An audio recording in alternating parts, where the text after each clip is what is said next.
차별받은 적이 있느냐의 질문에 차별받은 적이 없는 거예요. 학교를 다닌 적도 없으니까. 과연 우리 아들은 통합교육을 제대로 받았는지, 통합교육 현장에서 제가 제대로 목소리를 냈는지 네네네. 아닙니다. 왜냐? 눈치 보기 바빴거든요. 우리 아들 받아주는 것만도 감사합니다. 이런 심정이었던 거죠. 네. 저는 투쟁의 역사였습니다. 아. 제가 통합을 받을 수 있는 환경도 일단 안 됐고 교육청 앞에 가서 투쟁을 하잖아. 그냥 우리 올 한해 아이들 교육은 안 한 거 아닌가? 이거 완전 차별이 너무 심하다 이제 이런 생각이.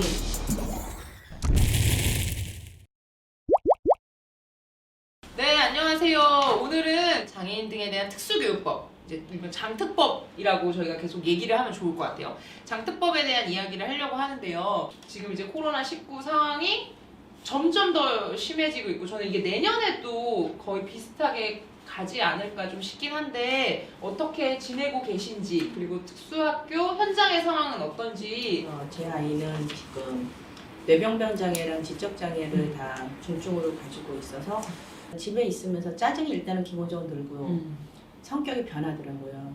또 근골격계 당연히 문제를 가지고 있으니까는 건강상의 문제도 좀 있고, 일단 심리적으로 이걸 이해할 수 있는 상황이 아니니까 안쓰럽기도 하고 힘들고 그런 상황으로 지금 버티고 있습니다.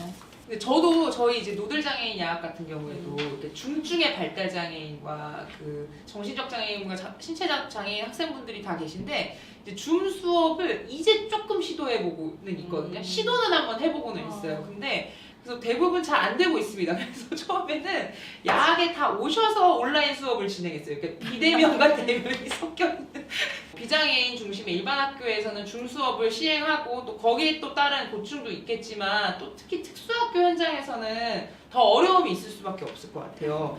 정말 특히 발달장애 친구들한테는 원격 수업은, 온라인 수업은 대부분이 힘든 수업이다. 부모도 힘들고 아이도 힘들고. 저는 사실적으로 우리 아들이 자폐성 장애이긴 한데 뭐 학교도 혼자 가고 편의점도 가고 카페도 가고 좀 일상생활이 가능하게 좀 이렇게 그래도 교육을 해왔었어요. 그래서 어느 정도는 이 원격 수업이나 온라인 수업이 될 줄 알았어요. 솔직히 좀 자만했죠. 근데 현실을 봤습니다. 절대 할 수가 없어요. 정순경 대표님 자녀분은 네네. 학교를 다니시는 거고, 네네. 허혜영 대표님 자녀분은 일반 네. 학교 고등학교를 다니시고, 저희 아이도 일반 학교 초등학교를 네네. 다니고 있어요. 그러니까 특수 학급에서 1, 2교시나 뭐 하고 한두 교시 수업하고 원반으로 오는 건데, 사실은 저희 아이는 올 1년 동안 온라인 공간에 들어가서 뭘 본 적이 없어요. 동감합니다. 네, 그냥 이렇게 학습지 꾸러미 있습니다. 꾸러미가 오면 그거를 매일매일 해야 되는 거예요. 그렇죠. 이게 뭐 혼자서 알아서 네. 할 수가 없는 거예요. 그러니까 이게 온라인 콘텐츠를 보는 것부터 이런 꾸러미를 하는 것부터 이건 혼자 할 수가 없는 거예요. 그러니까 주말에 뭐 부모가 있을 때 몰아서 한다던가 안 해도 별일이 없어요. 그렇죠. 사실은. 아, 그게 체크가 되거나 이런 체크도 부모가 하죠. 부모가 출석만 하면 돼요. 유해요. 아. 우리 학생에 대해서 되게 과제를 안 낸다고 왜 안 내세요 이러지도 않고. 없어요. 특수학교의 원격 수업과 통합교육의 원격 수업이 완전히 다를 텐데 저희는 원반 진짜 학생, 그러니까 원반 학생에서 지원되는 게 가능한가? 저는 그게 되게 궁금한 게 있어요. 내용은 그 비장애들 수업 내용 올라가 있는 거죠. 근데 단순히 출석을 해야 되는 거잖아요. 수업이니까. 그거는 그러니까 고생 맞추기. 예, 그거 유치주시 그냥 거기 온라인 수업 들어가서 클릭하고 해야 되는 거지. 그게 이 친구 수준에 맞게 올려주는 건 아니죠. 진짜로 그러니까 이 온라인이라고 하는 시간이 이게 딱 시작되면서 아이들 수업 시간 자체가 수업 양이 줄어드는 거예요. 네. 원반에서 해야 되는 하루 뭐 5시간의 수업 중에서 특수학급 수업은 뭐 2시간만 하는데 대부분 나머지 시간이 실종된 거죠. 근데 이것에 대해서 왜 아무도 얘기하지 않느냐. 통합교육 내에서 비대면 이 수업들이 좀 계속 지속된다면 이 구조에서 필요한 게 뭘까요? 비장애 아이들은 사실은 줌 열어가지고 본인이 할 수 있지만 이걸 옆에서 누가 해줘야 되는 상황이고 부모든 활동 보조쌤이든 누구든지 있어야 된다는 것 자체가 그걸 온전히 부모가 감당을 하는 게 너무 힘든 상황인 거죠. 교육은 수업은 온라인으로 해도 되는데 돌봄은 온라인이 안 되니 네. 이제 돌봄 교실을 운영을 한단 네. 말이에요. 근데 그런 돌봄 교실에 장애 학생이 이용할 수 없다라는 말은 어디에도 없어요. 이제 그렇게 하면 장애인 차별이니까요. 근데 실제로는 아무도 이용을 못 하는 거예요. 그렇죠. 그래서 왜 그런가 이렇게 얘기를 들어봤더니 그 지원 인력이 아, 없고 지원 인력의 이해도가 학습 부족해가지고 보조 아니 그 네. 장애에 대한 이해가 아, 부족한 사람이 네. 그 돌봄을 해야 되는 아, 네. 상황이니까. 그리고 이제 돌봄 교사 한 명이 아이들을 뭐 20명 가까이를 봐야 되는데 거기에 이제 장애 학생이 들어가는 것은 부담스러운 상황이고 긴급 돌봄 교실 운영합니다. 온라인 수업 합니다. 했는데 온라인 수업은 온라인 수업대로 못 따라가고 긴급 돌봄 교실은 이용도 못 하고 그러니까 아이들이 그냥 막 방치되는 거죠. 그래서 그런 것들이 또 해결도 지자체마다 너무 다르게 돼가지고 그러면 대체 이게 특수학교가 존재하고 특수교육법, 장애에 대한 법이 제정이 돼서 실제로 10년이 넘게 법이 운영이 됐는데 장특법이 지금 개정안에 올라와 있다고 하는데 이 법에 충분한 지원을 받으셨는지 이런 것도 좀 궁금하고 개정 방향이 그럼 좀 어떻게 우리는 요구하는 게 필요할까? 이런 애들이 공부하러 학교에 가는 건 사실 아닌 거 알아요. 저도 알죠. 뭐 수학과 잘해서 뭐 대학 가려고 학교 가는 건 아닌데 그 선생님이 그러시더라고요. 울컥하죠.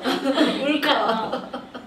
어머님 그 공간에 같이 있는 것만으로도 교육이라고. 근데 그 말은 저도 알아요. 네. 동의는 하는데 비장애 아이들이 10을 배우면 우리 애들은 1이라도 그 수준에 맞게끔 배우고 그렇게 해서 하나씩 성장해 가는 걸 텐데 그 지금 현재 상황에서는 그 통합학급에서 지원하는 인력이 없기 때문에 장애 학생마다 다 통합학급 들어갔을 때 지원을 해주면 정말 그 수업의 질도 좋아질 것 같고 아이한테 굉장히 필요한 시간일 것 같은데 그게 통합이잖아요. 비장애 친구들하고 배우는 그 통합학급에서 무언가가 일어나려면 이제 여기에 대한 지원과 이제 고민이 필요하겠다 이제 그런 생각을 많이 했어요. 실제로 어떤 학교가 어떻게 구성이 돼야 될까요? 장애 당사자분들을 좀 흡수하고 이들이 좀 자연스럽게 어울리기 위해서는 선생님이 애들을 잘 가르쳐야 되잖아요. 네. 인원이 많으면 일단 아무것도 안 돼요. 그럼 저는 일단이 인원이 많으면 선생님이 이게 여유가 있어야지 아이들에 대한 고민을 하고 플랜을 짜고 계획을 잡는데 못한다는 것 자체는 둘 다 불행인 것 같아요. 계획 못 잡는 네. 선생님, 교육 제대로 못 받는 학생 그러면은 인원을 줄이고 그만큼 지원이 돼야 되고 그거를 담으려면 그거는 담아야 된다고 생각해요. 통합학급에 이 비장애 학생들도 좀 더 인원이 확 줄여야 줄어서 네. 거기에 장애 학생이 가야 완통이 가능하지 않을까.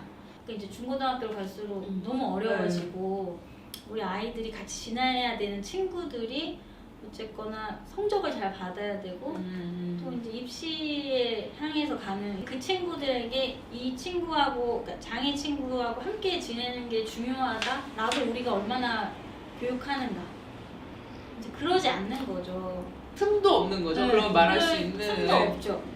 비장애 아이들을 위한 교육도 같이 고민을 해야 되지 않을까 이제 이런 생각도 들어요. 그러니까 그게 진짜 통합교육의 네, 고민이겠네요. 그러니까 이 법이 모든 걸 다 해결해 줄 수는 없다라는 네. 거를 생각하고 이제 뭐 장애 당사자분들, 학생, 학부모, 교사 모두가 다 같이 우리는 교육 혁명을 해야 되는 게 아닌가 되게 더 큰 생각을 한번 했었던 것 같아요.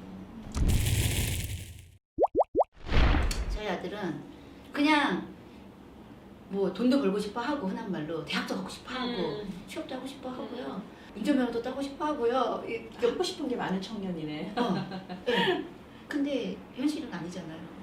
그러니까 지금은 저희가 고등학교 졸업하면 딱히 정해진 길이 없잖아요. 없죠. 예. 공교육이 딱 예. 끝나니까까지. 만약에 그 특수교육법도 개정안 중에 이제 고등교육에 대학교를 의무적으로 장애대학생을 받게끔 만들고 교육 너무 뭐 좋을 것 같아요. 학비를 다 전면 가능하고 있어요. 예, 이런 파격적인 안들이 들어가 무상교육이 있어요. 정말 이제 실현이 된다면 대학교 많이 가면 어떨까요? 좋을 것 같아요. 아, 좋죠. 저도 왜냐면 사실은 지금 장애 학생, 그러니까 특수교육 네네. 학생들은 고등까지 오고 네. 비장애 학생들은 지금 중학교까지 네네네네. 사실은 견인하고 앞서는 건 사실 특수교육이 더 먼저라고 네, 생각하니까 가고 있네요. 고등 네. 먼저. 우리는 이 안에서 견인하려면 대학도 분명히 해야 될 거다. 우리 장애 학생들도 캠퍼스도 좀 누려보고 우리가 이제 6년을 이렇게 초등학교를 다니고 나면 그래도 인사하고 다닐 친구는 좀 생기는 게 정말 이게 좋을 텐데 이런 건 어느 법에 어떻게 담아야 될지를 잘 모르겠어요. 올 한 해 우리 아이들이 어떻게 지냈는가, 진짜 교육 받았다고 할 수 있는가?